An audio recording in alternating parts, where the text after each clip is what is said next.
আমাদের ফার্স্টে যে কাজটা করতে হবে, রিডিং স্পিডটার যে ওয়ার্ড কাউন্টস এটা বাড়াইতে হবে। লিখে রাখো, খুব important.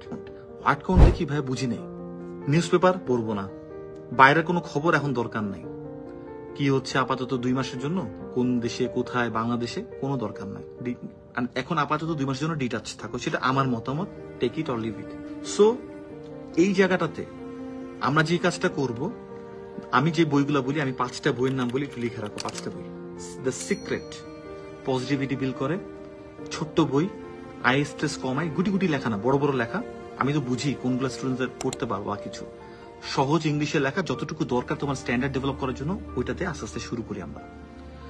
The Alchemist, think and grow rich, rich dad poor dad. আর একটা লাস্টের দিকে যাই বলি, আস্তে আস্তে করে এখন একটু শেখার পরে একটু পোয়েটিক জায়গায় ঢুকো, পোয়েটিক, লতা পাতা একটু পেঁচানো টাচানো কথাবার্তা, মানে ওই যে সামারি বের করতে হবে না রিডিং এর, তা ইরাগম। এইটার ব্যাপারটা কি করবো ভাই, আমরা বইটা নিব, বইটা নিয়ে পড়বো, পুরো লাইন পড়বো, যে একটা ওয়ার্ড পারি নাই ওয়ার্ডের নিচেটা আন্ডারলাইন করে দেবো, গো অন, পড়বো। আবার একটা ওয়ার্ড পারিনি, এমন কোন ওয়ার্ড যদি একটা সেন্টেন্সও থাকে যে পারিনি, একটা ডান দিয়ে দেবো, বাট আমরা বাকিগুলো আন্ডারস্ট্যান্ডিং এর সাথে একটা পেজ পড়লাম। এবার ঘড়ির দিকে তাকাবো, এই পেজটা পড়তে প্রথমে দেখবো এই পেজের ভিতরে কতগুলো শব্দ আছে। এগুলো হচ্ছে গিয়ে ব্যাপার, ক্যামব্রিজ বই সলভ করা ব্যাপার না, যেটা ব্যাপার সেটাই বলতেছি, ইম্পর্টেন্ট।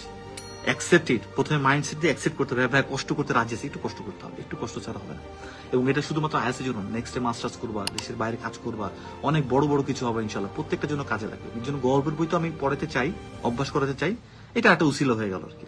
সো আমি ভাইয়া এখন এই পেজটা পড়লাম, এখানে 200টা ওয়ার্ড ছিল, ধরো 200টা ওয়ার্ড পড়তে পুরো বুঝতে আমার 5 মিনিট সময় লেগেছে।